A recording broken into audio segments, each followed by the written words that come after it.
age of generative AI. PR folks have been talking about the future of PR for a long time. And my old friend Todd Deffern used to say that the role of a smart PR strategist in public relations is to understand what it is that public relations does and then to innovate on that. So, what does public relations do? Like the name would suggest, it's how you as a company or your brand or stakeholders relate to the public. Now, in the past, this has largely been media relations, things like getting your spokespeople on the Oprah Winfrey Show or Good Morning America, getting a placement in the New York Times. But then when the internet happened and the digital age happened, it meant getting your brand in front of influencers or in popular YouTube channels or in any of the places where people pay attention, right? Public relations really is about attention management. How do we get attention for whatever it is that we have from where attention is? If you think about attention being a commodity, right? Think about even the expression, we pay attention. We pay attention. We have attention. We pay it to different things. Public relations has always been about where is that attention and how do we get someone to pay some of that to us, whether it is the broadcast journalist, the newspaper person, the YouTube influencer, whoever it is. Well, there's a new party in the mix. There's always been people, obviously, uh, who have been paying attention, but the new party is artificial intelligence, particularly generative AI, and how it recommends things to the public. Right? There is an intermediary between the public's attention and us and our customers or our business. How do we relate to that intermediary? How do we get that intermediary to recommend us? Well, a big part of understanding this is understanding how generative AI works. Right? How does this tool recommend things when you ask a tool like ChatGPT or Google Gemini or Anthropic Claude? Hey, recommend some AI consulting firms. If I have a really good, there should be a lot of text on the internet about me.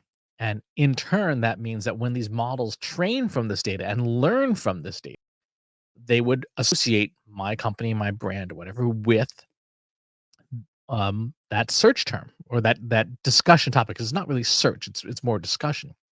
And so, a few folks have coined terms like AI optimization or AI engineization or things like that, and which is fine.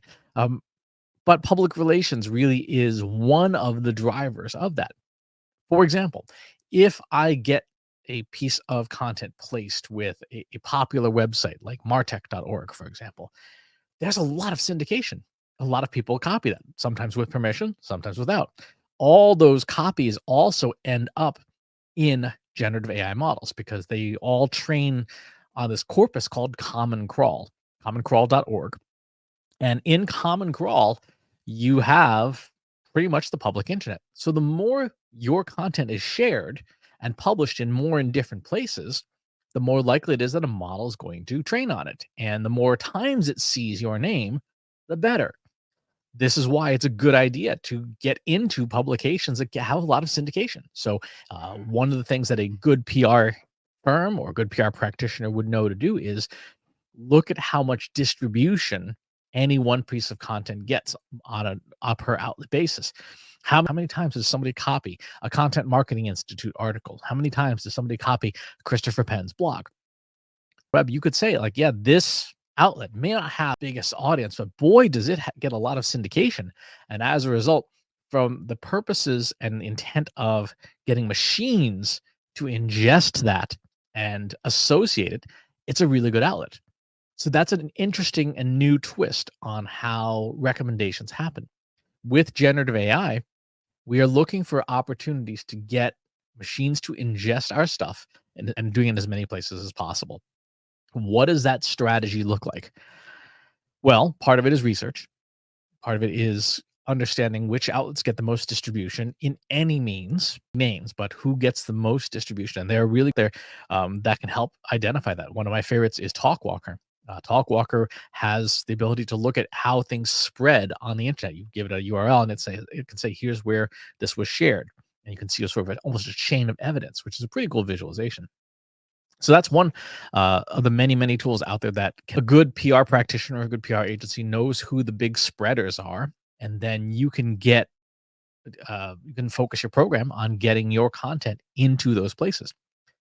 Another aspect or an angle of this is to say yes to everything.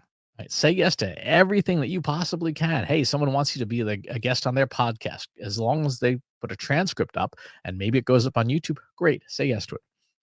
Even if it has 2 listeners, who cares? Because we're not talking about influencing humans. We're talking about influencing machine models. Say yes to guest blog posts where you blog on someone else's blog.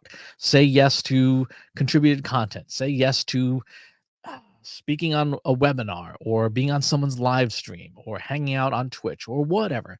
Any place where you can generate text and multimedia is a good thing. I was recently doing some transcription of episodes like this, and I noticed something funny started happening. And that the funny thing was, it was starting to put my name at the front of the transcript to say Christopher Penn, and then the show transcript. Apply my name to the AI's whisper model. I don't supply my name to that. I just give it the raw audio. So why is it putting my name in there? Because of the way that I speak and the type of language I use is decisive enough that the language that Whisper is using recognizes it and puts my name in it. Where did it get that from? It got millions of hours of YouTube videos, including most of my channel. I have a huge body of work on YouTube, and as a result, when a model maker came by and scraped all of that, it discovered associating my closed captions with my voice, and now the model kind of recognizes me with or without my effort, which is kind of creepy when you think about it. But at the same time, also free advertising. If there are other people who sound like me, it's probably going to put my name in their transcripts. So I've done a good job by having a lot of content out online of influencing that model. So be everywhere. Make as much stuff as you can. Hire a good PR agency or a good PR team to make as much stuff as you can. It doesn't have to be purely prize winning. It just has to be readable and valuable enough that if a human does stumble across it, they're not going to be like insulted. But make as much stuff as you possibly can and get it out in the public internet as quickly as you can, so that when model makers train their models, like Meta just released their Llama 3 model, and it was up through the data to November 2023. If your stuff wasn't out on the web by then, it's not in Llama 3. If your stuff was out on the web, Llama 3 knows about it, at least to some degree. So that's what PR looks like in the age of generative AI. You have a new stakeholder, and that stakeholder are the language models themselves. Thanks for tuning in. We'll talk to you in the next one. If you enjoyed this video, please hit the like button. Subscribe to my channel if you haven't already. And if you want to know when new videos are available, hit the bell button to be notified as soon as new content is live.